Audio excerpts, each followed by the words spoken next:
Bonjour, cher élève. Dans la vidéo précédente, nous avons vu ce qu'il faut faire quand, dans une suite d'opérations, il n'y a que des additions. En gros, on fait ce qu'on veut. On a également vu, dans une suite d'opérations, quand il n'y a que des multiplications, qu'on a le droit également de faire ce qu'on veut. Et bien, dans cette vidéo, on va voir ce qui se passe quand il y a du mélange, quand il y a toutes les opérations côte à côte. Pour commencer, on va pas parler d'opérations, on va parler code de la route.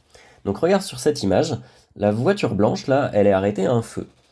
Quand tu arrives à une intersection, normalement, tu sais ce qu'il faut faire, on te l'indique. Donc là, s'il y a un feu, bah, tu sais que c'est au camion de passer et à l'autre voiture de passer, et toi, tu passeras uniquement quand le feu passe au vert. Voilà. Il y a une signalisation, tu sais ce que tu dois faire. De la même façon, si jamais il y avait eu un stop, ou si jamais il y avait eu un céder le passage, bah, de la même manière, tu sais ce que tu dois faire ou pas faire. Quand le feu est vert, tu dois passer. Quand le feu est rouge, tu dois pas passer. Quand tu as le stop, tu dois laisser passer les autres, tu dois t'arrêter et tu attends qu'il y ait personne. Tu sais exactement ce qu'il faut faire. Maintenant, regarde, sur cette photo-là, j'ai enlevé le stop de l'image. J'ai même enlevé le feu, pardon, c'était un feu sur cette image. Qui doit passer en premier? Et bien là, on ne sait pas. Tu vois que la voiture blanche ici, elle a aucune indication, elle n'a pas de feu, elle n'a pas de stop, elle n'a pas de céder le passage, et donc elle n'a pas de signalisation, elle ne sait pas ce qu'elle doit faire. De la même manière, alors on voit pas trop, hein, il faudrait dézoomer l'image, mais de la même manière, cette voiture-là n'a pas d'indication, et le camion n'a pas d'indication. Si on n'a pas de signalisation, n'importe qui pourrait y aller et il y aurait des accidents. Donc il faut qu'on se mette d'accord, il faut qu'on décide en fait d'une règle. Et décider d'une règle, ça s'appelle choisir une convention. Une convention, ça veut dire que tout le monde se réunit, se met d'accord sur une façon de faire et que tout le monde devra faire de la même façon pour éviter les accidents. Alors je pense que tu connais déjà cette convention, c'est la règle de la priorité à droite. Mettons qu'on est par exemple dans la voiture blanche qui va par là. Eh ben, elle n'a pas le droit de passer. Parce que si tu es dans la voiture blanche, eh ben, à ta droite, tu as cette voiture-là qui arrive.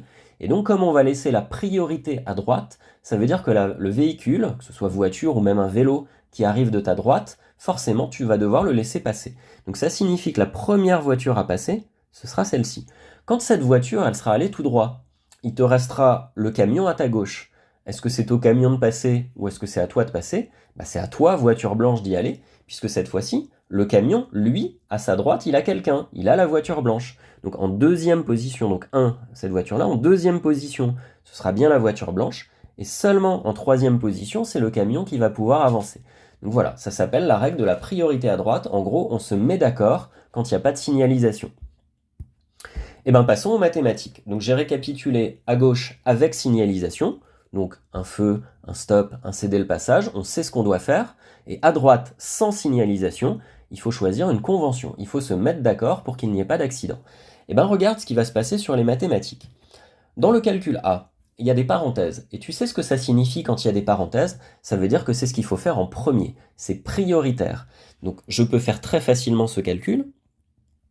Je sais que obligatoirement, je suis obligé de commencer par ce qui est entre parenthèses. C'est un peu comme un code de la route. Les parenthèses doivent être faites en premier. Et 5 plus 2, ça fait 7. Il me reste à recopier le x6 que j'ai toujours pas fait. Et puis finalement, tu vois qu'il faut terminer en faisant 7 fois 6. Et ça fait donc 42. Calcul assez facile à faire. De l'autre côté, B, j'ai mis 15 moins 5 fois 2. Là, il n'y a pas de parenthèse. Il n'y a pas de signalisation dans ce calcul. Qu'est-ce qu'il faut faire? Bah, j'en sais rien. Peut-être que il faut commencer par 15 moins 5. 15 moins 5, ça fait 10. Donc B égale 10 fois 2. Et finalement, 10 fois 2, ça me fait B égale 20. Mais si ça se trouve, il ne fallait pas commencer par la soustraction. Donc je recule, j'enlève tout ça. Et peut-être qu'il fallait commencer en fait par la multiplication.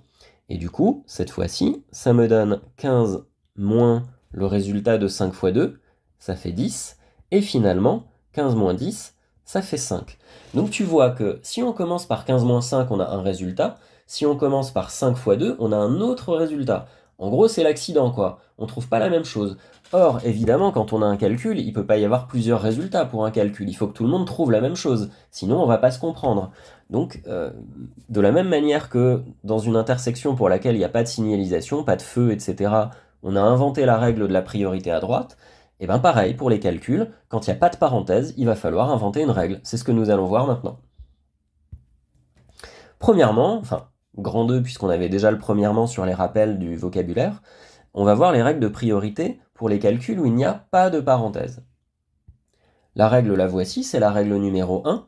Dans une suite d'opérations avec, je vais le surligner, c'est important, avec uniquement des additions et des soustractions, on va effectuer les calculs de gauche à droite. On n'a pas le choix, on se met d'accord parce que si jamais il y en a qui commencent de gauche à droite, d'autres qui font de droite à gauche, de nouveau, on ne va pas trouver la même chose et nous n'aurons pas le même résultat dans les calculs. Donc ce sera l'accident mathématique. Donc on va suivre cette règle, c'est obligé. Addition et soustraction uniquement, on fait les calculs de gauche à droite. Et bien regarde le calcul C, 17 moins 8 plus 5 moins 10, moins plus moins. C'est que des additions et des soustractions. On est obligé de faire de gauche à droite. Qu'est-ce que ça veut dire de gauche à droite? On commence par ce qui est écrit en premier. Donc on va commencer par 17 moins 8. 17 moins 8, ça fait 9. Qu'est-ce qu'on fait du reste là? 5 moins 10. On va surtout pas calculer 5 moins 10, parce que 5 moins 10, c'est pas de gauche à droite. La seule chose qu'on avait le droit de faire de gauche à droite, c'était 17 moins 8. Donc le reste, on va tout simplement le recopier. Plus 5, moins 10. Et on recommence. Qu'est-ce qui se trouve le plus à gauche? C'est 9 plus 5. Donc on va calculer ça. 9 plus 5, ça fait 14. Et je recopie ce qui reste. Moins 10. Pour terminer, 14 moins 10, ça fait 4. Et on a trouvé le résultat en utilisant la règle numéro 1. Règle numéro 2. Cette fois-ci, à nouveau, je vais prendre le surligneur. Dans une suite d'opérations avec uniquement des divisions et des multiplications, c'est pareil, on va effectuer les calculs de gauche à droite. Attention, quand il y a uniquement des multiplications et des divisions. Si jamais il y a des multiplications, des additions, des soustractions, ça ne marche pas. Il faudra qu'il n'y ait que des divisions et des multiplications. Je reprends le stylo. Alors, 24 divisé par 6 fois 3 divisé par 2, on est bien dans le cadre de cette règle numéro 2. Il n'y a que les opérations qui nous intéressent. Tu as compris, on va commencer par ça. 24 divisé par 6, ça fait 4, parce que 4 fois 6 égale 24. Ensuite, on recopie le reste, fois 3 divisé par 2. De la même façon, on va faire dans l'ordre. On commence donc par la multiplication. 4 fois 3, ça fait 12. Et il reste la division par 2, que je recopie. Finalement, le dernier calcul est assez simple. La moitié de 12, ça fait 6. Et on a trouvé la réponse. La règle numéro 3, c'est certainement la plus importante, puisque elle mélange toutes les opérations. Et de façon générale, c'est ça qui va se passer. On a vu que c'était simple quand il n'y a que des additions, mais c'est rare qu'on ait un calcul avec que des additions. De façon générale, il y aura un peu de tout. Et quand il y a un peu de tout, dans une suite d'opérations sans parenthèse, avec toutes les opérations, il faut calculer en priorité les multiplications et les divisions. Les multiplications et les divisions qui vont passer avant les additions et les soustractions. Donc c'est ce que dit la règle 3. Allons-y sur un premier exemple. 35 moins 2 fois 13 plus 15 divisé par 3. Il y a un moins, il y a un fois, il y a un plus, il y a un divisé, il y a vraiment de tout. Que dit la règle dans ce cas-là? On fait d'abord les multiplications et les divisions. Je vais carrément les surligner pour qu'on voit bien. Il y a une multiplication ici, il y a une division ici. C'est ça qu'on va calculer en premier. Je recopie. E égale 35. Le 35, il était devant. Il n'est pas prioritaire, mais il était devant. Je le laisse devant sans le calculer. Le moins, on s'en occupe pas. Et c'est le 2 fois 13 qu'il faut calculer en priorité. Ça fait 26. Le plus, pas de problème, on ne le calcule pas, il viendra après. Et la division, 15 divisé par 3, elle est prioritaire. On va la faire tout de suite. Ça fait 5. Qu'est-ce qui se passe maintenant qu'on a dégagé les multiplications et les divisions? Il nous reste à faire 35 moins 26 plus 5. C'est-à-dire uniquement soustraction et addition. Qu'est-ce qu'on a vu dans la règle juste avant quand il n'y a que des moins et des plus? On est obligé de faire ça de gauche à droite.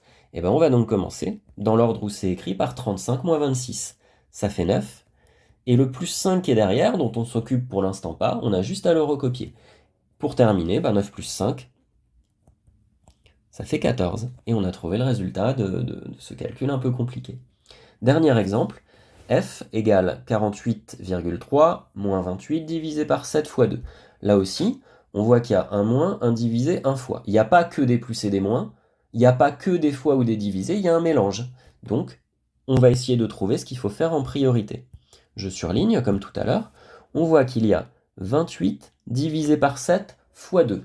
Tout ça, ça va ensemble, la division et la multiplication.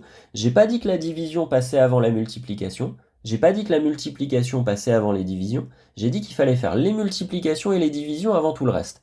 Mais du coup maintenant, qu'est-ce qu'on doit faire en premier? Est-ce qu'il faut commencer par 28 divisé par 7? Ou est-ce qu'il faut commencer par 7 fois 2? Eh bien on va se ramener à la règle précédente. Quand on a des divisions et des multiplications, on a dit qu'il fallait faire ça de gauche à droite. Donc on va bien commencer par 28 divisé par 7. Je recopie donc 48,3. Celui-ci, on ne va pas s'en occuper puisqu'il fait partie de la soustraction. 28 divisé par 7, ça fait 4, car 7 fois 4, 28. Et je recopie le x2, qu'on n'a pour l'instant pas calculé. Qu'est-ce qu'on va faire maintenant? Il reste une soustraction et une multiplication. La règle dit que les multiplications sont prioritaires. On recopie donc tout dans l'ordre, en calculant uniquement cette multiplication, qui donne 8. Bon, pour terminer, c'est facile, 48,3 moins 8, ça fait 40,3. Et on a terminé. Bon courage pour les exercices.